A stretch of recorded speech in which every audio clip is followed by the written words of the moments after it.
गौरांगो करुणा करो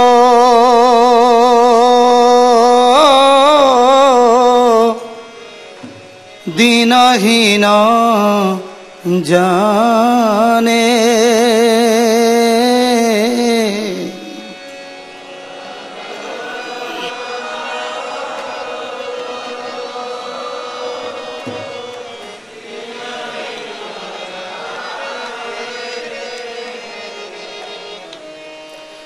मोसम पतित प्रभु नाही त्रिभुवने।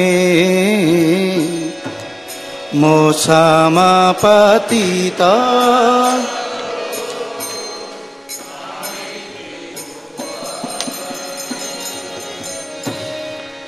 मोसम पतित प्रभु नाही त्रिभुवने।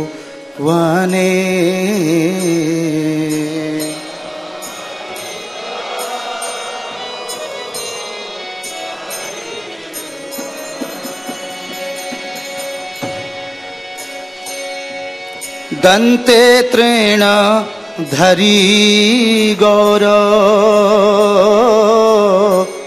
डाकी है तुमा।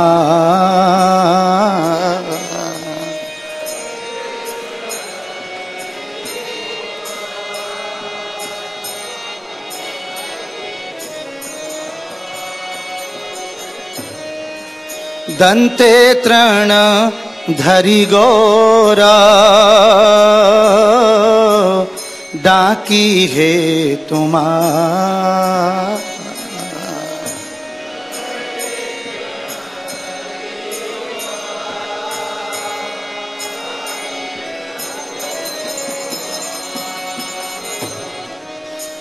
कृपा करी ऐसो आमार हृदय मंदिरे। कृपा करी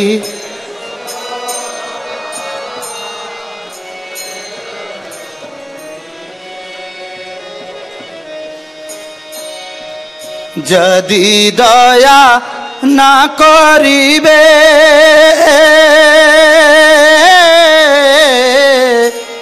पतित देखिया।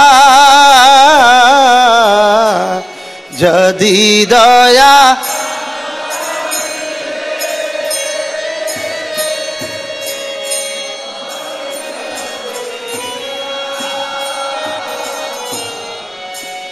पतित पावन नाम किसेरो लागिया।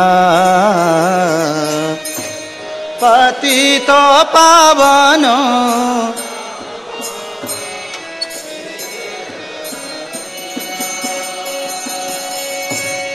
पतित पावन नाम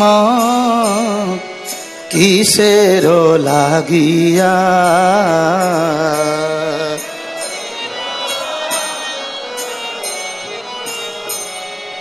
किसेरो लागिया। पड़े छी भव तूफाने नाही को निस्तार।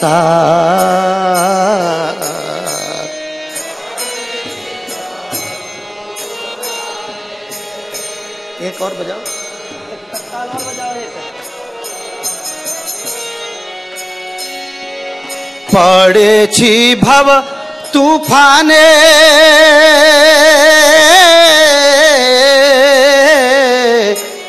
नाही को निस्तार। पड़े छी भव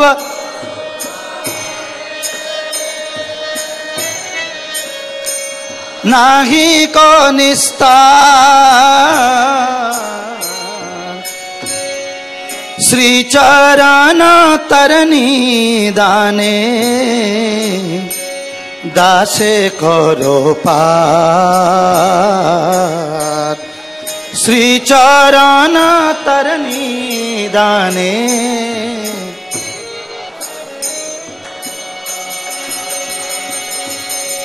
श्री कृष्ण चैतन्य प्रभु दासे अनुदास। Double double double.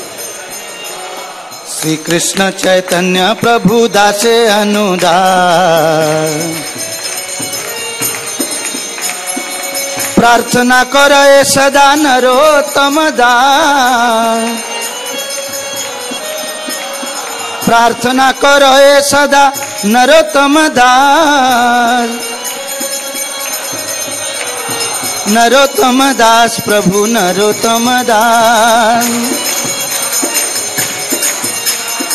नरोत्तम दास प्रभु नरोत्तम दास। प्रभुपाद प्रभुपाद प्रभुपाद जय प्रभुपाद।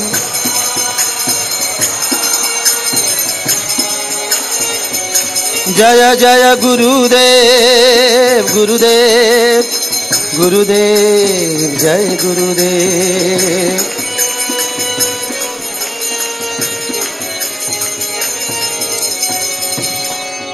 जय वैष्णव ठाकुर आमी तुम्हार कुकुर।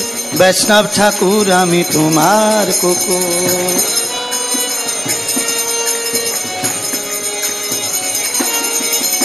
गौरानिताय गौरानिताय गौरानिताय गौरानिताय।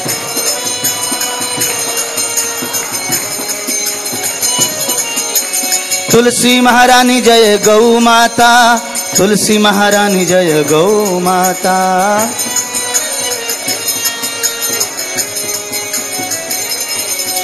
हरि बोल हरि बोल हरि बोल गौर हरि बोल।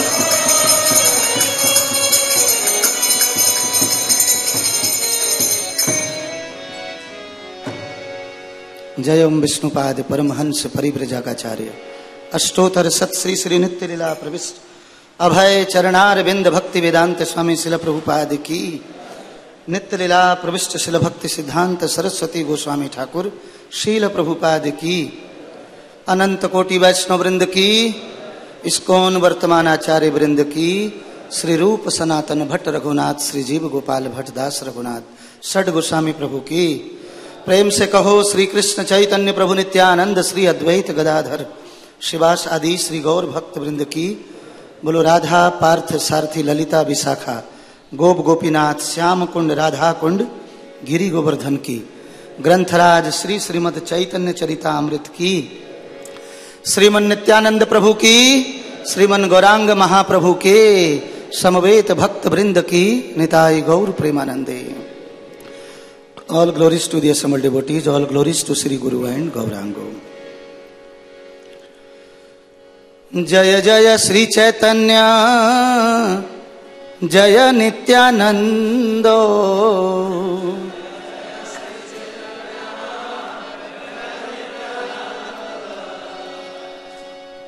श्री अद्वैत चंद्र जय गौर भक्त वृंद। श्री अद्वैत चंद्र जय गौर भक्त वृंद। जय जय श्री चैतन्य जय नित्यानंदो।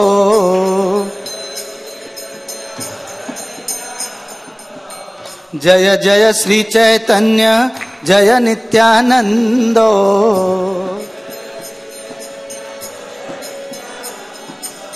श्री अद्वैत चंद्र जय गौर भक्त वृंद।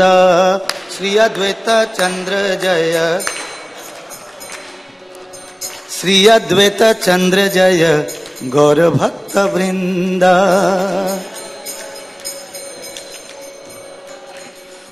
जय जय श्री चैतन्य जय नित्यानंदो। श्री अद्वैत चंद्र जय गौर भक्त वृंद।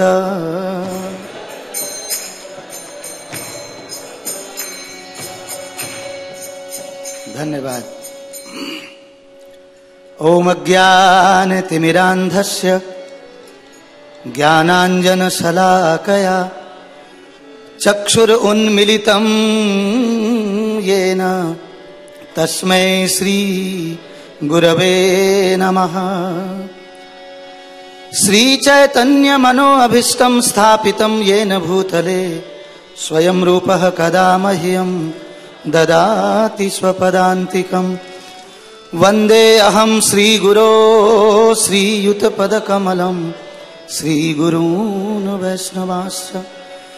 श्रीरूपं साग्रजातं सहगण रघुनाथान्वितं तं सजीवं साद्वैतं सावधूतं परिजनसहितं कृष्णचैतन्यदेवं श्रीराधा कृष्णपदान् सहगण ललिता श्री विशाखान्विताश्च।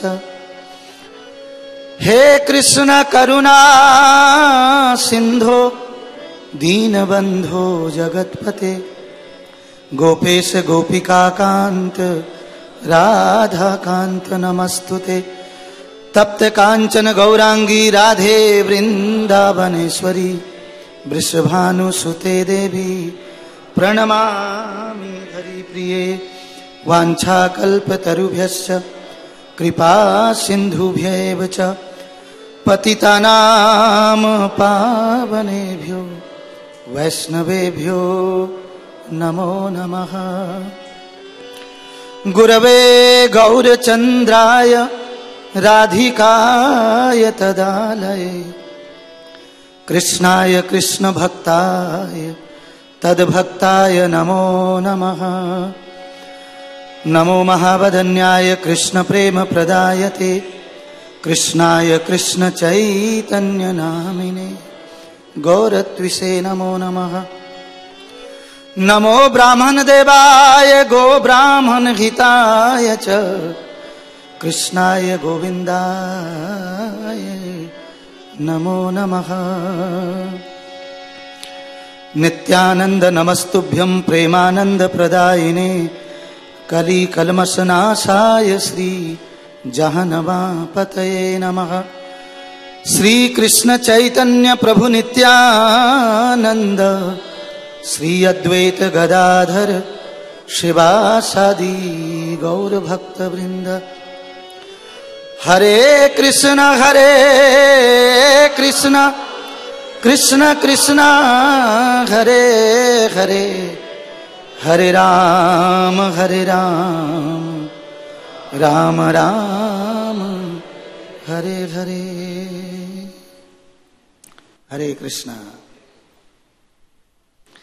तो सुबह की भागवत कक्षा में सभी भक्तों का हृदय से स्वागत है। भजन का अर्थ इस प्रकार से है। हे मेरे प्रिय भगवान गौरांग, कृपया इस निम्न एवं दीनहीन पर अपनी कृपा कीजिए। हे भगवान, इन तीनों लोकों में मुझसे और अधिक पतित कोई भी नहीं है। हे भगवान गौर, अपने दांतों के बीच घास के तिनके को पकड़े या दबाए मैं आपको अब पुकार रहा हूँ। कृपया मुझ पर दया कीजिए एवं मेरे हृदय के मंदिर में आकर वास कीजिए।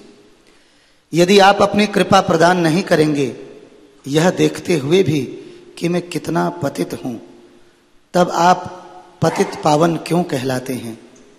पतितों के दयालु रक्षक, मैं इस भौतिक जगत के सागर में अत्यधिक प्रचंड तूफान से आक्रांत लहरों के बीच में धकेला गया हूँ, जिसमें से बचकर नहीं निकला जा सकता।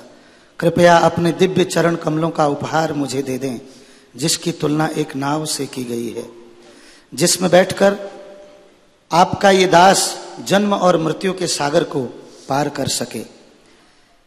श्री कृष्ण चैतन्य प्रभु के दासों का दास नरोत्तम दास निरंतर यह प्रार्थना करता है। तो कितना सुंदर भावना है। गौरांगो करुणा करो दीनो हीनो जने मोसम पतित प्रभु नाही त्रिभुवने। तो ग्रंथराज श्री श्रीमद् चैतन्य चरितामृत अध्याय है 17 और अध्याय का नाम है चैतन्य महाप्रभु की युवा अवस्था की लीलाएं और प्यार नंबर है 169।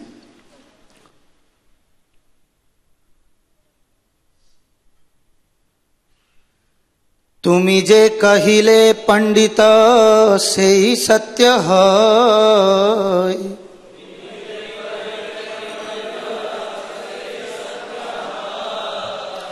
आधुनिक आमारो शास्त्रो विचार सहनय।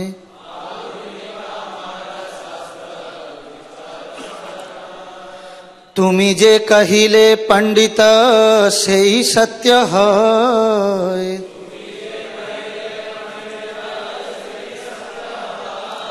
आधुनिक आमारो शास्त्र विचार सहनय।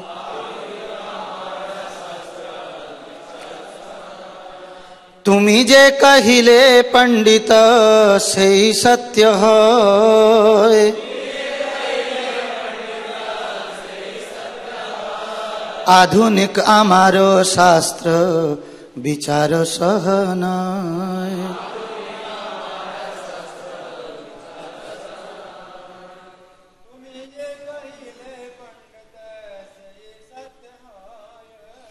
तुमी जे कहिले पंडित सेई सत्य है, आधुनिक आमारो शास्त्र विचार सहनय।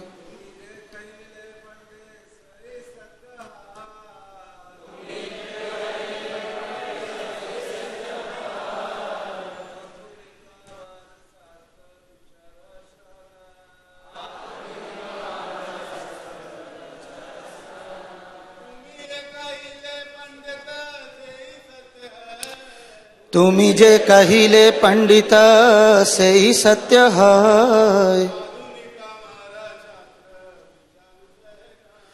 आधुनिक आमारो शास्त्र विचार सहनय।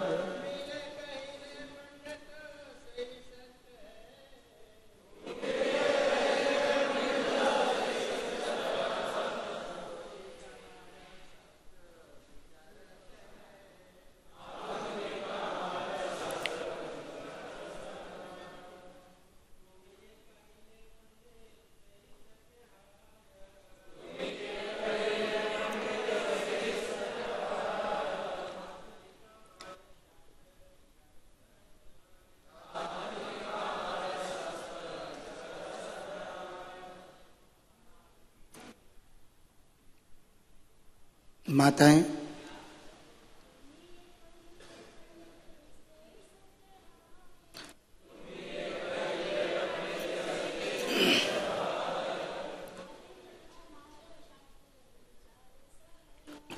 आधुनिक आमारो शास्त्र विचार सहनय। तुमी जे कहिले पंडित सेई सत्य है, आधुनिक आमारो शास्त्रो विचार नहीं। ठीक है, शब्दार्थ। तुमी आपने, जे जो कुछ, कहिले कहा है, पंडित हे निमाई पंडित, सेई वह, सत्य सत्य है, बिल्कुल है, आधुनिक आधुनिक समय में, आमार हमारा, शास्त्र शास्त्र, विचार तर्क, सह के साथ, नए नहीं है। अनुवाद और तात्पर्य परम महाभागवत जगत गुरु श्रील प्रभुपाद जी के द्वारा। श्रील प्रभुपाद की जय।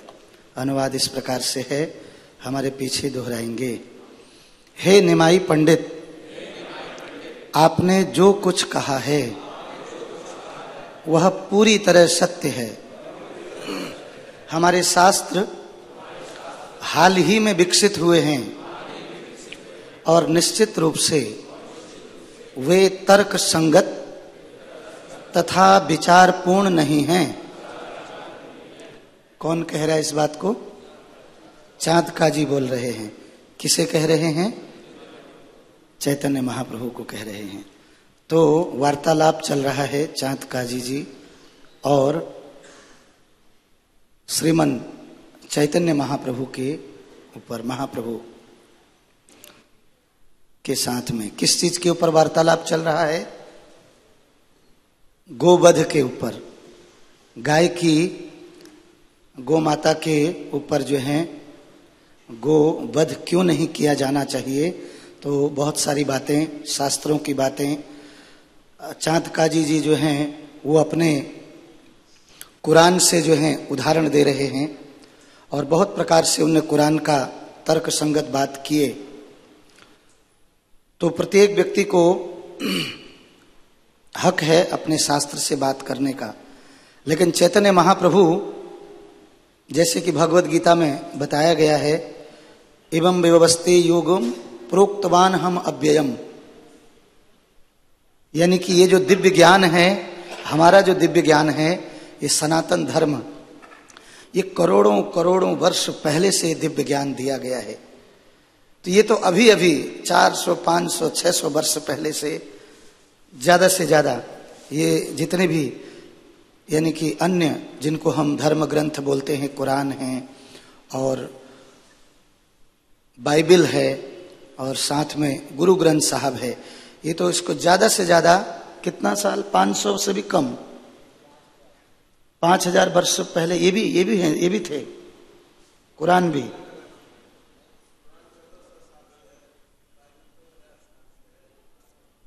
बाइबल 2000 साल से और कुरान 1400 साल से कुरान है और 2000 सालों से बाइबल है और गुरु ग्रंथ साहब वो 500 साल पुराना। तो जो भी हो, यहाँ करोड़ों करोड़ों वर्ष भगवान जो हैं एवं परंपरा प्राप्तम, ये जो दिव्य ज्ञान और भगवत गीता, भागवत, वेद, ये सब बहुत पहले, ये भी जैसे अभी गुरु पूर्णिमा पड़ी थी बीच में, गुरु व्यास पूर्णिमा, तो उस दिन व्यासदेव जी का जन्मदिन है वो।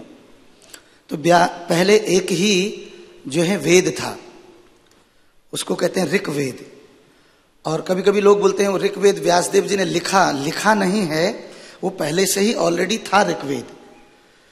तो वेद का अर्थ है ज्ञान और व्यास का अर्थ है जिन्होंने ज्ञान का विस्तार किया, यानी कि एक ऋग्वेद को 4 भागों में विभाजन किया, इसलिए उनका नाम वेद व्यास। फिर उसको आगे 18 पुराण, तामसिक लोगों के लिए, राजसिक लोगों के लिए सात्विक। उद्देश्य यही है उस सभी ज्ञान का कि हम सभी उस दिव्य ज्ञान से भगवान के चरणों में प्रीति लाभ करें, जन्म मृत्यु के चक्कर से छुटकारा पाएं। सारे जितने भी देखा जाए, बता रखा है, पाइथागोरस फिलॉसफी, टिक्नोमेट्री, जिक्नोमेट्री, जितनी भी मेट्री हैं सब, है कि नहीं, सारा संगीत ज्ञान, सारे गमापा, सब कहां से? वेदों से। सारा औषधि विज्ञान, जितने भी कर्मी हैं, जितने भी ज्ञानी हैं, हम सभी वेदव्यास जी के ऋणी हैं देखा जाए तो, चाहे कोई माने या न माने, सारा जो ज्ञान जो है वो वेदों से, वहां से आया है। और क्योंकि हम वेदव्यास जी के ऋणी हैं इसलिए उनकी पूजा करते हैं। और कोई बोले फिर उस दिन गुरु की पूजा क्यों की जाती है?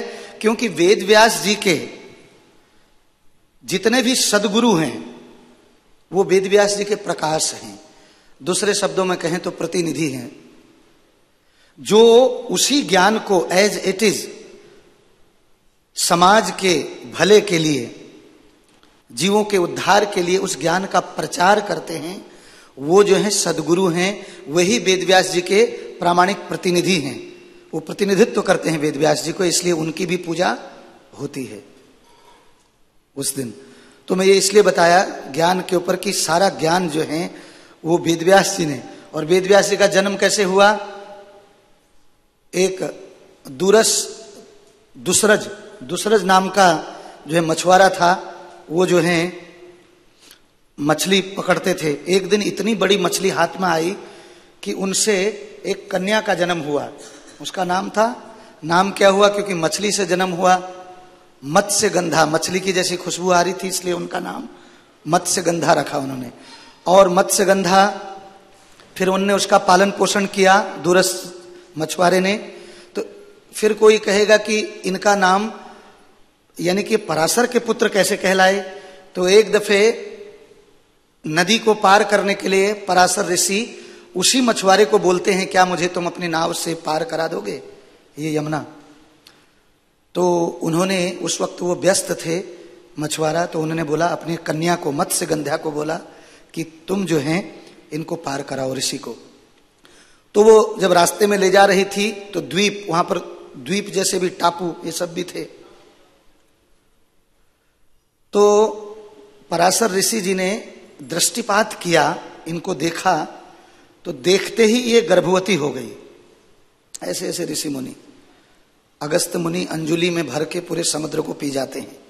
कितने भक्ति में कितनी शक्ति है। तो ये गर्भवती हो गई, तो लेकिन इनको बहुत ही जो है शर्म लगी और ये सोचने लगी कि मेरे समाज क्या कहेगा, मेरे को लोग क्या कहेंगे, ऐसा आपने क्या किया। उन्हें बोला चिंता मत करो, तुमको ऐसा कुछ नहीं होगा। तो उन्हीं के गर्भ से जो है किनका जन्म हुआ, कृष्ण द्वैपायन। अब आगे वेदव्यास का तो अर्थ बता दिया आपको, कृष्ण द्वैपायन वेदव्यास नाम है पूरा पूरा। तो कृष्ण यानी कि सांवले रंग के थे जब पैदा हुए, तो इसलिए कृष्ण, कृष्ण भी सांवले रंग के। द्वैपायन मतलब द्वीप, द्वीप के वहां पर इनका जन्म हुआ, इसलिए द्वैपायन। और वेद मतलब वेद का अर्थ है कि वेद तो है ही है, वेदों का इन्हें विस्तार किया, व्यास आ गए इस ढंग से। तो इस प्रकार से वेद व्यास का जन्म हुआ। तो महाप्रभु जो हैं ये सिद्धांत यहां पर जो हैं प्रस्तुत कर रहे हैं कि महाप्रभु ने जो है शास्त्रों का दृष्टांत दिया। तो अब चाँद काजी जी लगभग क्या हो गए, ये सारे तर्कों और इनको सुन करके वो एक भी शब्द नहीं बोल सके और पूर्ण विचार करके काजी ने हार स्वीकार कर ली। ये आपने पीछे उनके तर्क कि हमारे कुरान में क्या लिख रखा है, कैसे हम हत्या कर सकते हैं। और तो महाप्रभु वहां पर फिर दूसरे उदाहरणों से समझाते हैं। तो तात्पर्य में प्रभुपाद जी बता रहे हैं, यवनों अर्थात मांसाहारियों के शास्त्र शाश्वत नहीं हैं। हमारे शास्त्र कैसे हैं, शाश्वत हैं। सनातन का मतलब ही होता है पहले भी थे, अभी भी हैं, बाद में भी रहेंगे। जब हम कभी कभी कहते हैं कि ये ज्ञान सकालेनेह नष्टो योगो नष्ट परंतपः, मतलब कि कालांतर में ये जो राज ऋषि होते थे, राजा और ऋषि, ये दिव्य ज्ञान ये सब उनके लिए था, क्योंकि वो सभी के भलाई के लिए उस ज्ञान का सदुपयोग करते थे। तो नष्ट हो गया का मतलब ज्ञान नष्ट नहीं हुआ, ज्ञान तो वैसा का वैसा ही था, केवल पालन करने वाले नष्ट हो गए थे, उसको फॉलो करने वाले। तो इसलिए वो परंपरा फिर आगे नहीं बढ़ी। तो यवनों, जो यवन हैं, म्लेच्छ लोग हैं और मांसाहारी हैं, मांस को ग्रहण करते हैं, इनका ज्ञान जो है, ये शास्त्र जो है वो शाश्वत नहीं है। वो लिमिटेड कंपनी है और वो कभी भी अपने सुविधा के हिसाब से, जिसके अंदर दया ही नहीं है, जो मरी हुई चीज को खा रहा है, ठीक है कि नहीं, मरी हुई चीज शमशान घाट जाती है। हम किसी को जीवन नहीं दे सकते हैं तो उसका जीवन कैसे ले सकते हैं। तो उसको जो है, जो खा रहा है, सोचिए मरी हुई चीज को खाने का मन करे। रोड पे कोई पशु मरा होता है तो आप जब गाड़ी चलाते हो तो उसके ऊपर से चला के ले जाते हो कि बगल से ले जाते हो, बताइए, बोलिए। तो मरे हुए प्राणी के ऊपर गाड़ी चढ़ाने का मन नहीं करता है तो खाने का मन कैसे कर जाता है नहीं? तो कैसे खा सकता है कोई मरी हुई चीज को? मतलब कितना मरा हुआ मन बनाना पड़ेगा उसके लिए। तो दया कहाँ है? दया विहीन व्यक्ति है वो, जो मार सकता है, जो काटते हुए देख सकता है। इसलिए सबको बराबर पाप लगता है, काटने वाले को और पकाने वाले को, खाने वाले को और बेचने वाले को, चारों को बराबर बराबर पाप लगता है। और जो स्लॉटर हाउस के लिए क्या करता है, बोलिए, परमिशन देता है भारत सरकार, तो उनको भी, तो मैं तो जोर जोर से बोलूंगा, क्यों नहीं बोले, डर किस बात का। तो यहां पीछे आप देखिए एक श्लोक है बड़ा सुंदर, उसमें बता रखा है, अश्वमेधम गवालंभम संन्यासम पल पैत्रकम देवरेण सुतोत्पत्तिम कलौ पंच विवर्जयेत। ये कृष्ण जन्मखंड ब्रह्म वैवर्त पुराण से श्लोक है। इस कलयुग में 5 कर्म वर्जित हैं। क्या क्या? अश्वमेध यज्ञ करना, यानी कि घोड़े की बलि देना। दूसरा गोमेध यज्ञ करना, यानी कि गाय की बलि देना। ये सब मना है क्योंकि लायक नहीं है। पहले जब इन्होंने उदाहरण दिया था, आपके शास्त्र में भी तो यानी कि ये सब पशुवध का वो है, संस्तुति है चाँदकाजी जी ने। तो वहां पर महाप्रभु कहते हैं वो पशुवध जो ब्राह्मण लोग करते थे, बूढ़े पशुओं को मंत्रों की शक्ति से मारते थे। इतना ज्यादा उसके ऊपर अत्याचार नहीं कि एक दफे में नहीं कटती है। चाहे किसी को भी काटो आप एक दफे में, एक ही में, कितनी दफे में उसको कहीं कहीं तो मशीनों से काट देते हैं, तड़पा तड़पा के। और जितनी ज्यादा पशुओं की आह निकलती है, आह समझते हैं? समझ लो आपको कोई आपके हाथ को काट दे और आपके भीतर से जो कष्ट निकलेगा, उसके लिए श्राप, मन से दुख निकलेगा। एक व्यक्ति के दुख से उस व्यक्ति का पूरा जीवन हिल जाएगा। और जो इतने पशुओं को प्रतिदिन काट रहे हैं, जो कि आत्मा हैं, हमारे भाई बंधु हैं, सब वो पशु बने हैं जरूर। तो सोचिए इतने पशुओं की आह से ये जितने भी भूकंप आते हैं, अर्थक्वेक आते हैं, इसीलिए आते हैं। और जहां गाय कटने लग जाए वहां विनाश ही विनाश है फिर। इसलिए पूरा विश्व जो है विनाश के कगार में है। केवल प्रभुपाद जी बोलते हैं हथियारों को इकट्ठा कर रहे हैं। सारी शक्ति अगर पूरे विश्व के ये परमाणु बम, ये बम, वो बम, सारे हथियार सब बेच दिए जाएं तो जितनी जनसंख्या अभी है इससे 100 गुनी ज्यादा जनसंख्या भी हो जाएगी। तो केवल हथियारों को बेच करके भी आराम से खा सकते हैं। कैसे विनाश होए, ये काम इनके सारी पढ़ाई लिखाई का जो फोकस कहां है, हम कैसे परमाणु बम बनाएं, 1 सेकंड में तबाह हो जाएं। कैसे जिए इसके लिए कोई ज्ञान ही नहीं। कितने बुद्धिमान, एजुकेटेड फूल्स एंड रास्कल्स, ठीक है कि नहीं?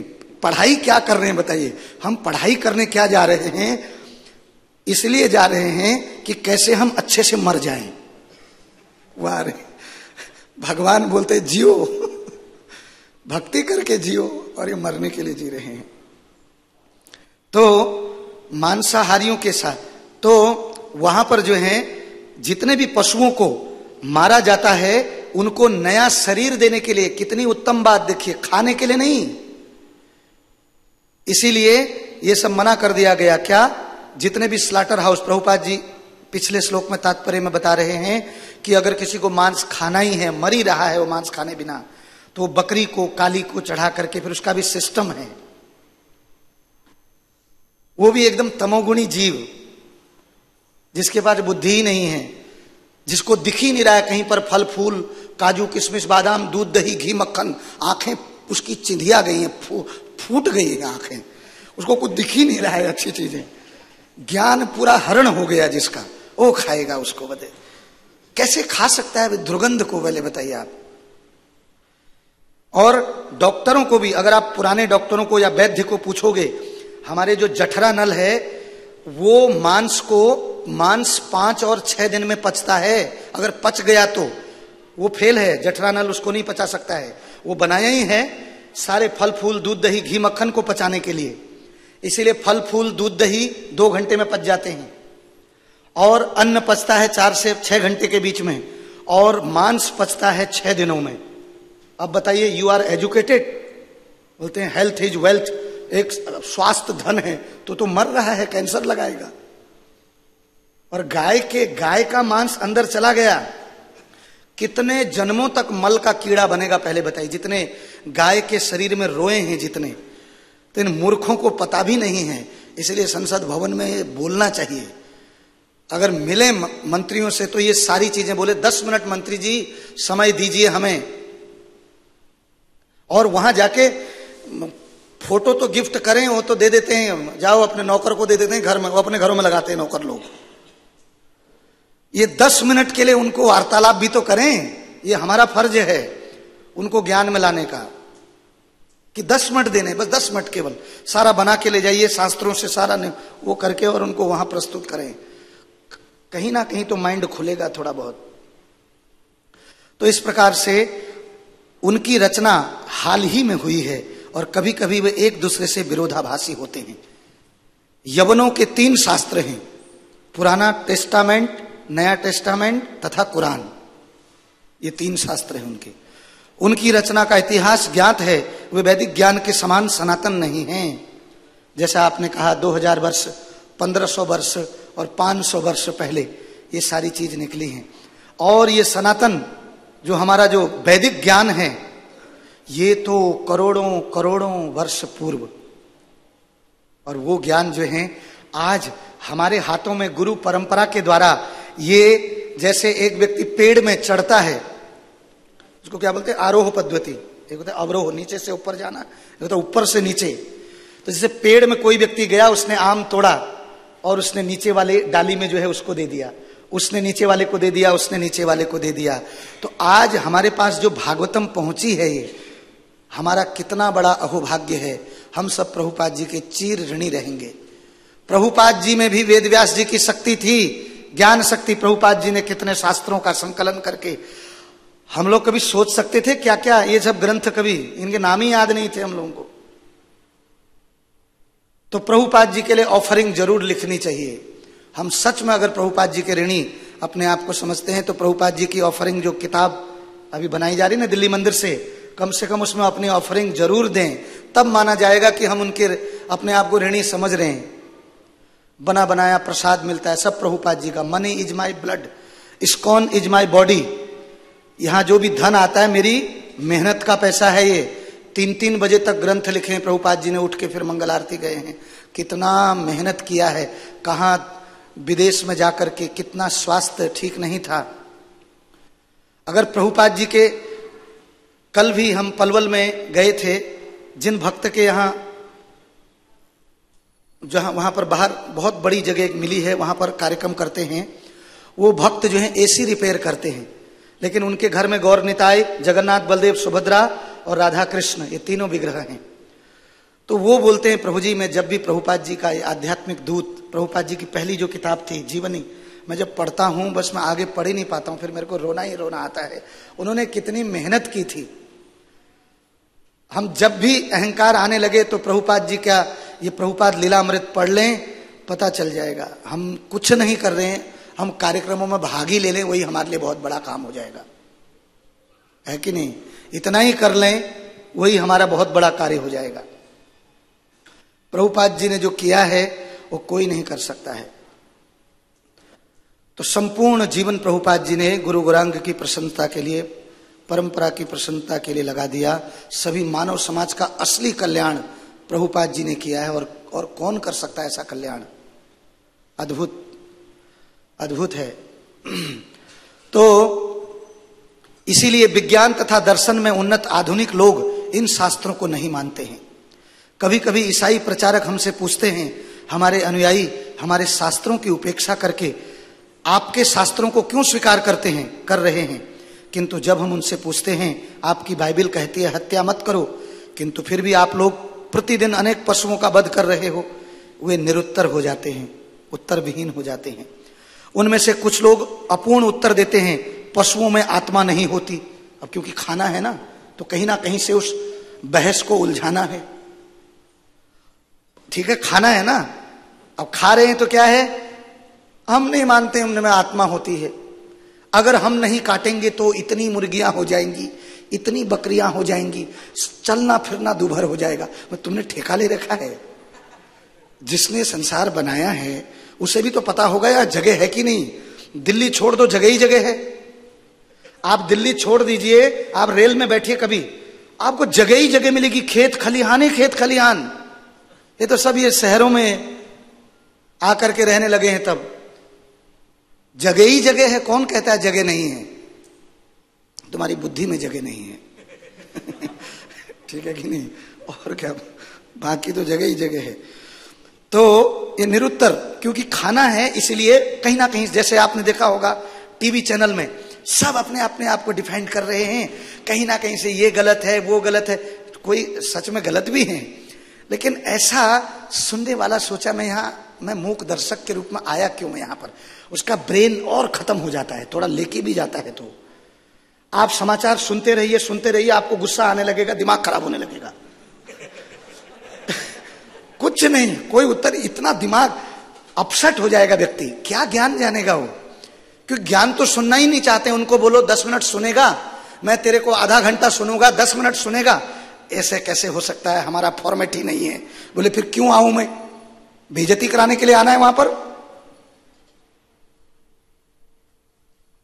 अभिव्यक्ति की आजादी के नाम पर ये लोग क्या करते हैं, किसी को भी बाबा बना देते हैं। बोले एक और बाबा गिरा, वो बाबा था ही नहीं। बाबा तो जगन्नाथ दास बाबा जी महाराज हैं, उनको बाबा शब्द का अर्थ पता है मीडिया वालों को? आप बोलिए जरा, अभी अगर यहां होते तो बोलेंगे स्वामी जी ने भड़काऊ भाषण दे दिया। तुम भड़काऊ चीजें दिखा सकते हो, हम बोल भी नहीं सकते हैं, फिर ब्राह्मण किस बात के? तुमको किसने राइट दिया? तुम्हारे ऊपर कोई है जो क्या अच्छा है क्या बुरा है, किसको दिखाना चाहिए किसको नहीं दिखाना चाहिए, तुमको कौन तय करेगा? ये कौन सी आजादी है? तुम कुछ भी परोसने लग जाते हो एक एक मिनट में। नंगापन, कोई भी एडवर्टाइजमेंट, 1 मिनट में तुम किसी उसको बाबा बना दोगे, वो बाबा है ही नहीं, ये नंबर 1 के अय्यास हैं वो बाबा उनको बोल देंगे बाबा। बाबा शब्द की गरिमा पता है उनको? बाबा किसको कहते हैं, पहले खुद सीखने की जरूरत है। इसीलिए जो वास्तव में साधु हैं उनको लोग बुरे समझने लग जाते हैं, सब बेकार हैं। हम लोगों को भी कितने लोग ऐसे देखते हैं, हम लोगों को भी ऐसे, वो तो कोई यहां आके श्रवण कर ले तो शायद कुछ सही समझने लग जाए वो, या हम लोगों की गतिविधियां देख करके। तो इनकी अभिव्यक्ति की आजादी के नाम पर कुछ भी परोसो, 5 करोड़ दे देंगे।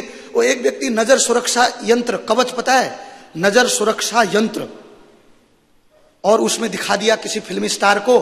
फिल्मी स्टार बोल रहा है जब से मैंने अपने घर में अपनी पत्नी को अपने बच्चों को नजर सुरक्षा यंत्र पहनाया, मेरा घर और मेरी पिक्चरें अच्छी चलने लग गई। 5 करोड़ उसको दिए, 10-20 करोड़ मीडिया को परोस दिए, 3000 का एक नजर सुरक्षा कवच है। और कितना बढ़िया बिजनेस है देखो। 1 अरब 25 करोड़ जनसंख्या है, अगर 1 करोड़ लोग भी बेवकूफ बन गए, 1 करोड़ गुणा 3000 कितना कमाया? 30,000 करोड़, पता नहीं कितना कितना। और कितना दिया उसने? 1 अरब भी एडवर्टाइजमेंट में नहीं लगाया, कितने कमा लिए?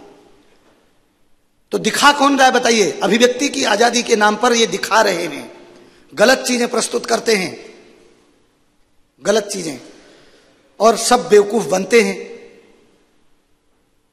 तो किसी को भी बाबा बना देंगे। एक और साधु गिरा, वो साधु था? वो गीता भागवत से वो व्यासदेव जी का प्रतिनिधि था? उनको कुछ पता है? वो माला करता था? वो कुछ पता ही नहीं, वो हो गया, बोल दिया ऐसे ही। तो लोग उसी को देखते हैं, इसी चीज को। तो इसलिए यहां पर बोलते हैं, इसका अर्थ यह होता है कि मानव समाज के इन बालकों में भी आत्मा नहीं है।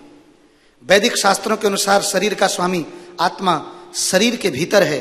भगवत गीता में कहा गया है, देहिनो अस्मिन् यथा देहे कौमारम यवनम जरा तथा देहांतर प्राप्ति धीरस्तत्र न मुह्यति। जिस प्रकार देहधारी आत्मा इस शरीर में बचपन से युवावस्था फिर वृद्धावस्था को प्राप्त होता है, उसी तरह मृत्यु के समय आत्मा दूसरे शरीर में चला जाता है। स्वरूप सिद्ध व्यक्ति ऐसे परिवर्तन से विचलित नहीं होता। चूंकि आत्मा शरीर के भीतर है, अतएव शरीर अनेक रूपों से होकर गुजरता है।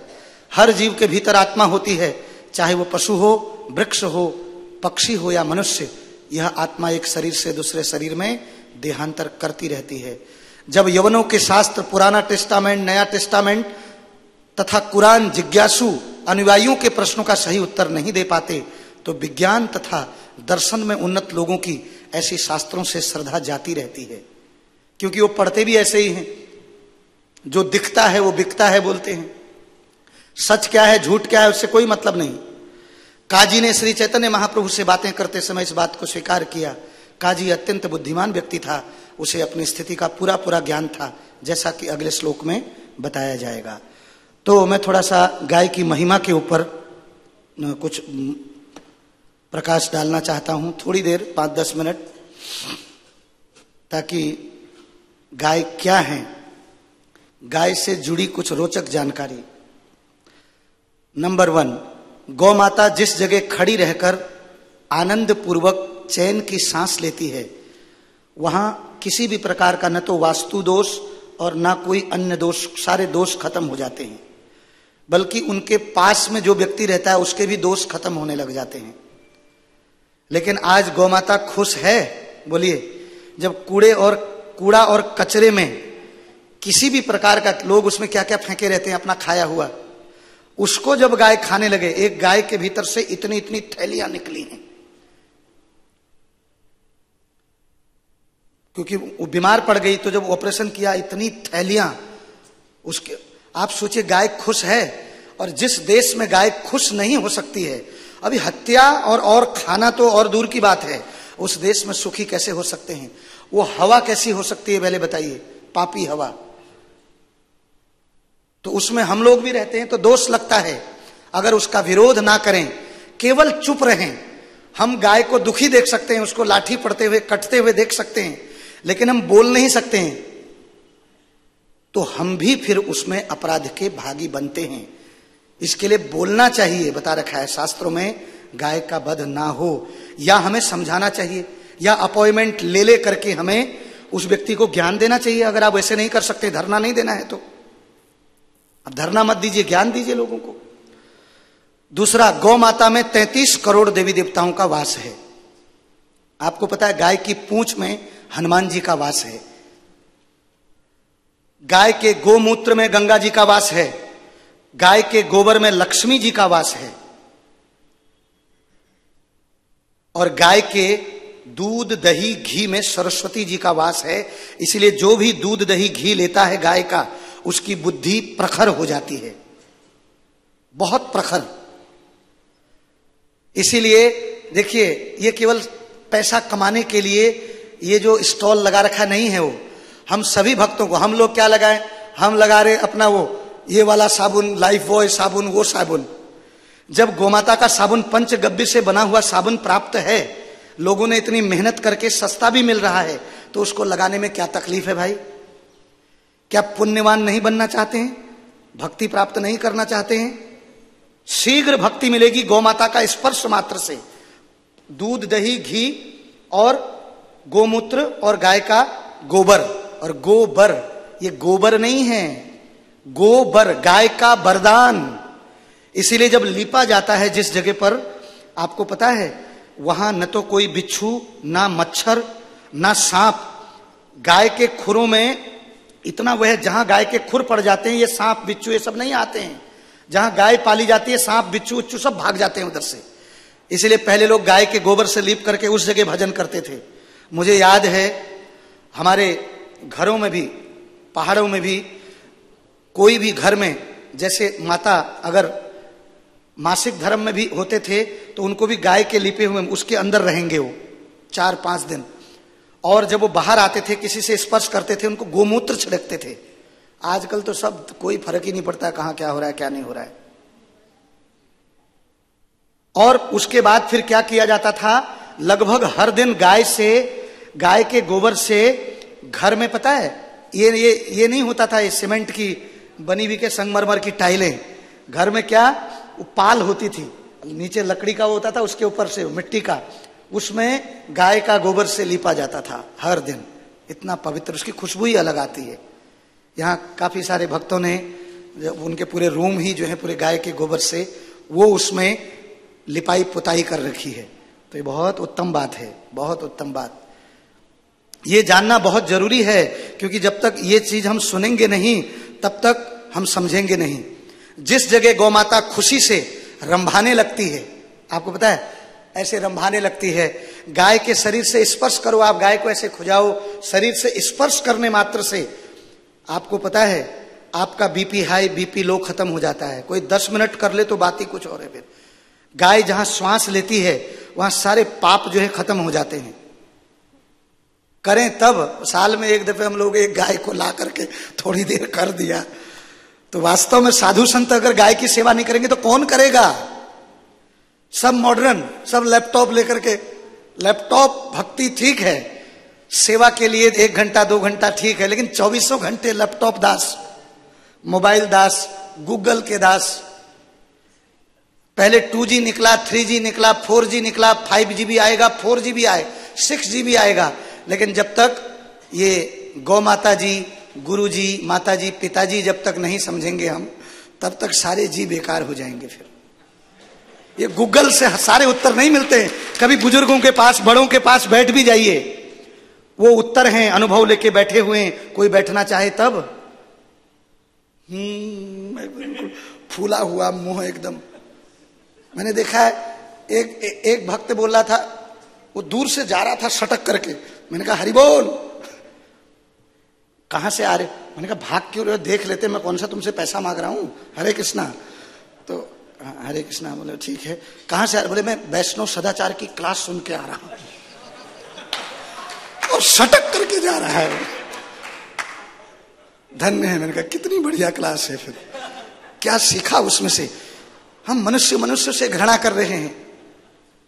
आए थे हरि भजन को मीठे लागे दाम, दुविधा में दोनों गए माया मिली ना राम। न प्रेम डेवलप हो पाया, कोई किसी को देखने को तैयार नहीं। तो सोचिए बाहर वालों की स्थिति क्या होगी है, जब अंदर ऐसा हो जाता है। इसका कारण यही है, हम लोग प्रभुपाद जी के ग्रंथों को नहीं पढ़ते हैं। जो प्रभुपाद जी के ग्रंथों को पढ़ेगा उसको आत्म साक्षात्कार हो जाएगा। केवल प्रभुपाद जी का एसोसिएशन, ग्रंथ पढ़ना, प्रभुपाद का एसोसिएशन करना है डायरेक्ट। और गौ माता के गले में घंटी जब बांधते हैं ना, तो गाय के गले में घंटी बंधने से गौ आरती हो जाती है, बता रखा है। गाय की आरती भी हो जाती है। तो गौ माता के खुर में नाग देवता का वास है। जहां गौ माता विचरण करती है वहां उस जगह सांप बिच्छू नहीं आते हैं। गौ माता के गोबर में लक्ष्मी जी का वास है। गौ माता के मूत्र में गंगा जी का वास है। प्रतिदिन जो व्यक्ति गोमूत्र पीता है, एक ढक्कन पीजिए, ज्यादा मत पीजिए। एक ढक्कन, जो आप वो गर्म पानी पीते हैं, गुनगुना पानी पीते हैं 2 गिलास, उसमें एक एक ढक्कन दोनों में डाल दीजिए और उसको पीजिए मिला करके। एंटीबायोटिक जितने भी ये निरोगी, आपको पता है पहले मेरे को आए दिन सर्दी जुकाम हो जाता था, गला खराब हो जाता था एकदम बिल्कुल। जब से गोमूत्र हर दिन खाली पेट पीते हैं तो ये सर्दी जुकाम नहीं आ पाता है। ये अभी देखिए बरसात के सीजन में सारे बीमार पड़ रहे हैं। आप गोमूत्र पीजिए, देखिएगा 2-3 दिन में, जिसको ज्यादा हो रहा है थोड़ा ज्यादा डाल दें। लेकिन नहीं जी, क्योंकि दवाइयों की आदत पड़ गई है, उनका घर भरना है दुकानदारों का, यहां फ्री ऑफ कॉस्ट चीज नहीं चलेगी। तो सारी चीजें गोमाता की कम से कम भक्त तो इस्तेमाल करें भाई। गोमाता का घी नाक में डालने से लकवापन दूर हो जाता है। घी डालने से कान का पर्दा ठीक हो जाता है 1-2 महीने में। करके तो देखो। नहीं प्रभु जी, उस डॉक्टर ने मना किया था, अंदर ऑयली ऑयल हो जाएगा। आपको पता है जो बच्चे तोतलापन बोलते हैं, बोल नहीं पाते हैं, आप नाक से घी डाल दीजिए 2-2 बूंद पिघला करके, हर दिन रात को सोते वक्त एक दफे डाल लीजिए। आप देखिए कितना ज्यादा आपकी स्मरण शक्ति तेज हो जाएगी। आपका ईएनटी, स्पेशल ईएनटी दिखाने की जरूरत नहीं पड़ेगी, कान अच्छा सुनने लग जाओगे। ये केवल बातें नहीं हैं, एकदम सत्य बातें हैं बिल्कुल। गौ माता के गोबर से बने उपलों का रोजाना घर, दुकान, मंदिर परिसर पर धूप करने से वातावरण शुद्ध होता है और सकारात्मक ऊर्जा मिलती है। आप एक उपला जो है यहां पर जला दीजिए, दूसरी चीज करने की जरूरत ही नहीं रहेगी। आपको पता है उसकी खुशबू से मच्छर सब भाग जाएंगे। आप करके देख लीजिए, और कितनी सुगंध भी आती है उससे। गौ माता के एक आंख में सूर्य, दूसरी आंख में चंद्रदेव का वास होता है। जब 33 करोड़ देवी देवताओं की बात इस ढंग से पूरी होती है।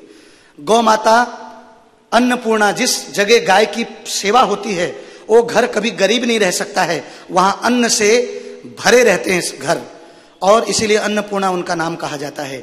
और दूसरा नाम कामधेनु कहा जाता है। ठीक है कि नहीं? सारी कामनाओं को केवल ये गौमाता जो है हमारी क्या कर देती हैं, पूरी कर देती हैं। और रोगों को, क्षमता को कम करता है गौमाता का दूध। गौमाता के दूध में स्वर्ण भस्म पाई जाती है, स्वर्ण तत्व। आप स्वर्ण भस्म अलग से लाते हो ना, जब आयुर्वेदिक दवाई वो बोलते हैं इसकी कमी हो गई, विटामिन डी की कमी। विटामिन डी धूप में मिलता है, धूप सेक लो विटामिन डी आ जाएगा। ठीक है कि नहीं? आप 1 महीना गाय का घी खाइए, बल्कि गाय के घी में थोड़ा सा मुनक्का आप हल्का सा फ्राई कर लीजिए, और गाय का दूध 1 महीने में अगर कमर ठीक ना हो जाए तो बोल दीजिएगा, लेकिन करें तब। 1 महीने कर लीजिए, बस हो गया। 1 महीने आप उसी दिन दंडवत प्रणाम करोगे गौ माता को जाकर के सीधा। फिर बोले 1000 डॉक्टरों को दिखा चुका हूं, सुनते हैं, कौन करे, कौन नाक में डाले, कौन पिघलाए उसको।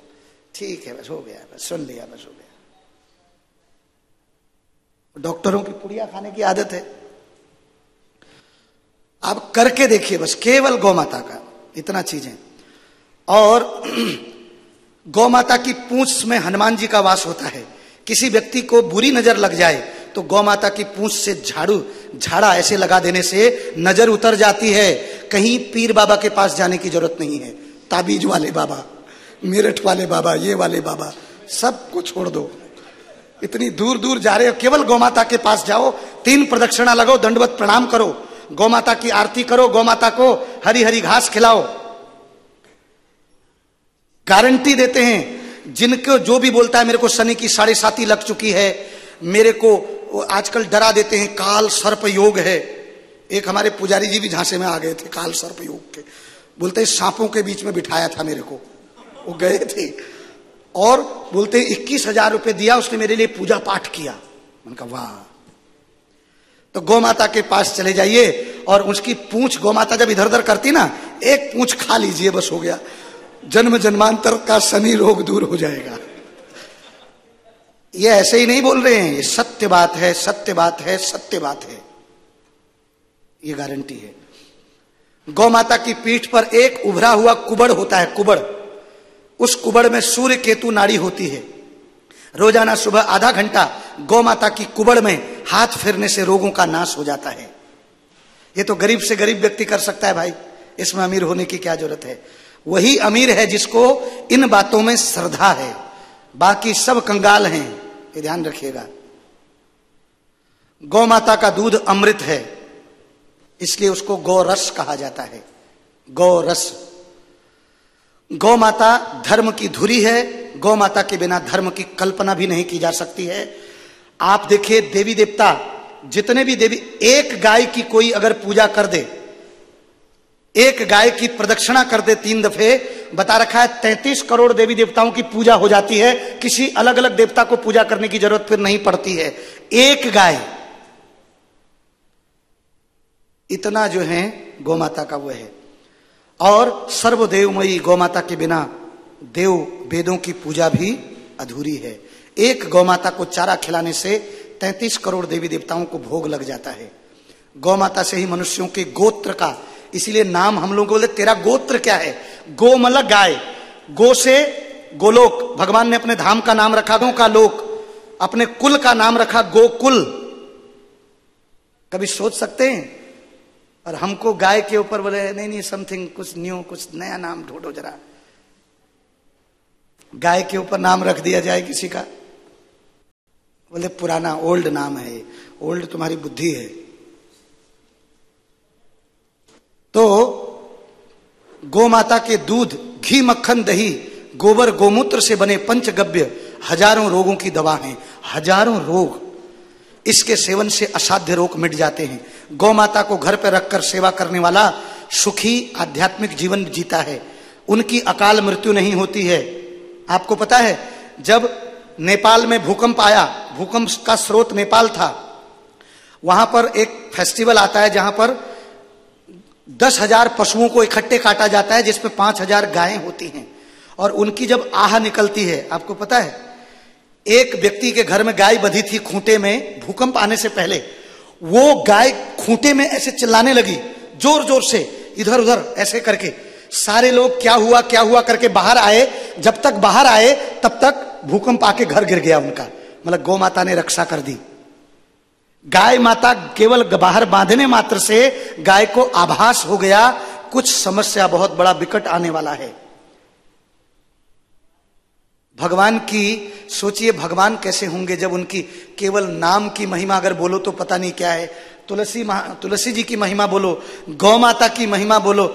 हम लोग कितने भाग्यशाली हैं, किस जगह इस भारत भूमि में रहते हैं हम लोग, जहां ब्राह्मण और गाय दोनों मिलती है, जिनसे भगवान प्रेम करते हैं। और आगे तन मन धन से जो मनुष्य गौ सेवा करता है वो बैतरणी गौ माता की पूंछ पकड़कर पार, गौ माता पार करा देती है, वो बैतरणी जाएगा ही नहीं। जो गाय की सेवा करता है वो गोलोक धाम जाता है सीधा, और उन्हें गोलोक धाम में वास मिलता है। गौ माता के गोबर से ईंधन तैयार होता है। गौ माता सभी देवताओं में मनुष्यों की आराध्य है, इष्ट देव है। साकेत स्वर्ग इंद्रलोक से भी उच्च गोलोक धाम है। गौ माता के बिना संसार की रचना अधूरी है।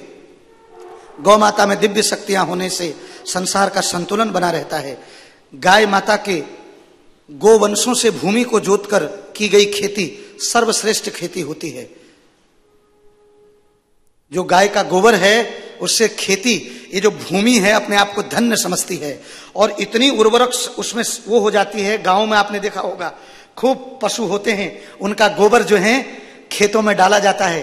ये आजकल ये सब उर्वरक, ये जब रसायन खाद वाद, ये तो एक भोजन को इसीलिए टेस्टलेस हो गया है। बोलते धान, बोलते हैं चावल जो है स्वादिष्ट नहीं है, सब्जियों में स्वाद नहीं रहा, कहां से रहेगा? झूठी यूरिया को डाल डाल करके खेतों को खत्म कर दिया है। ऊर्जा आती है गोबर से। ये ज्ञान है भारत के पास में, ये दिव्य ज्ञान, ऐसा अद्भुत ज्ञान। तो गौ माता की सेवा और परिक्रमा करने से सारे तीर्थ स्थानों में जाने का फल मिल जाता है, सभी नदियों में स्नान करने का फल मिल जाता है। बता रखा है गाय माता की। इसीलिए किसी को कभी भी लगे कि मेरे जीवन में टेंशन आए तो गौ माता की सेवा करो, गौ ग्रास दो, ठीक है कि नहीं? गाय गौ माता के आगे बैठ करके हरे कृष्ण महामंत्र का जप करो, बहुत ही शीघ्र आपकी गौ माता सभी समस्याओं को दूर कर देगी। अभी मैं बहुत ही अभी कम ये बोला है, अभी आगे आगे जब भी ये टॉपिक रहेगा कभी होएगा तो फिर आगे का प्रकाश डालेंगे। यहीं पर विराम देता हूं। गौ माता की जय। बोलो गो नमो गो ब्राह्मण हिताय, ठाकुर जी की जय। कोई प्रश्न है किसी का? जी प्रभु जी।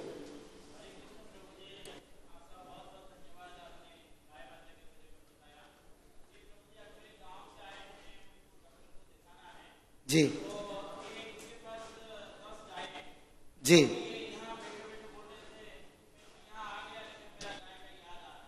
हरि बोल हरि बोल। बहुत बहुत धन्यवाद।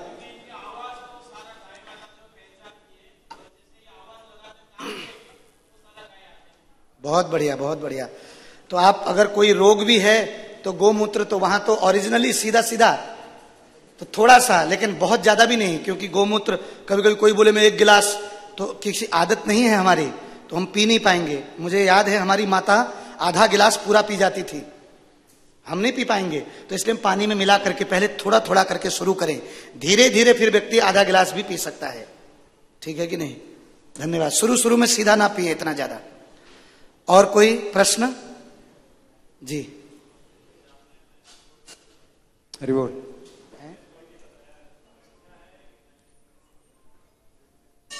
गाय के शरीर में मतलब इन सभी देवताओं का भी इसी ढंग से, देवताओं का क्या, जब लक्ष्मी जी का वास है, ठीक है कि नहीं, जब भगवान साक्षात वास कर रहे हैं गौ माता के अंदर, तो औरों की तो बात ही क्या छोड़ दो, देवी देवता तो अपने भले के लिए भी वास करने लगेंगे।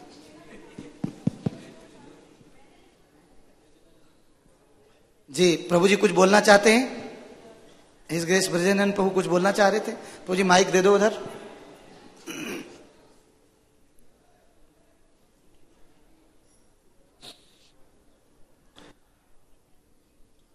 आपने बहुत ही सुंदर गाय के बारे में वर्णन किया। आजकल तो गौ माता में भी 7 दिन कथा शुरू हो गई है। एक किताब निकली है गौ कथा, गौ के बारे में।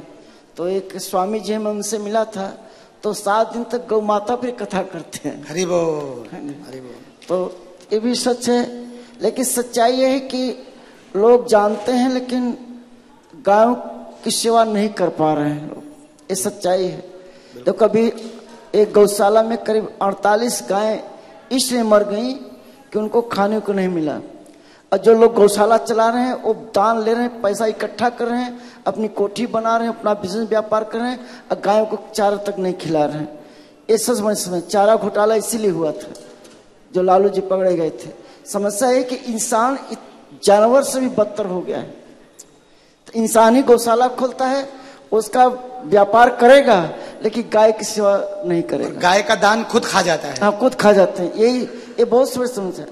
तो इसीलिए हम लोगों की जिम्मेदारी बनती है कि जा करके जितने लोग गौशाला चलाते हैं उनको भी समझाना चाहिए कि भाई आप क्या कर रहे हो। तो इंसान गिर चुका है। पता है अभी एक न्यूज आई है कि 8 गुजर, मैं 8 लड़के जो है बकरी के साथ जो है बलात्कार किया। माने हद हो गई कि मनुष्य जो है पशु को नहीं छोड़ा है ना। माने एक कितना गलत है। तो संसार जो है जल रहा है। तो हम सब की जिम्मेदारी है कि घर घर जा करके इसका प्रचार करें। प्रभु जी दुनिया बहुत बिल्कुल, बहुत धन्यवाद। भारत सबसे बड़ा, मतलब ये क्या बोलते हैं, सबसे बड़ा व्यापार भारत में होता है किसका? चमड़े का व्यापार। और 60% यहाँ जो सो कॉल्ड हिंदू कहते हैं अपने आप को, उनकी भी स्लाटर हाउस हैं। तो और तो छोड़ दीजिए आप, पूरे विश्व में सबसे ज्यादा भारत जो है ये इसकी चमड़े का व्यापार करता है। जितने जैनी है, जैन जो कहते हैं कि हम बटाटा भी नहीं खाते, आम ये नहीं खाते, जैनी ही स्लाटर हाउस है उनकी। बिल्कुल बिल्कुल, कितनी बड़ी बात। तो इसलिए सुधारना बहुत मुश्किल है। कोई सुधरना नहीं चाहता। बिल्कुल। हमारे प्रभुपाद जी इंदिरा गांधी जी से मिले थे, जो 14 पॉइंट लेके गए, तो उसमें यही पॉइंट था कि स्लाटर हाउस बंद करने चाहिए। तभी बंद होगा जब इंसान खाना बंद कर देगा। बिल्कुल बिल्कुल, क्योंकि हम खाते हैं, इसलिए कुछ बंद नहीं होगा। धन्यवाद। ग्रंथराज श्री श्रीमद् चैतन्य चरितामृत की, शील प्रभुपाद की, गौ माता की, तुलसी महारानी की, समवेत भक्त वृंद की, निताई गौर प्रेमानंदे। हरे कृष्णा।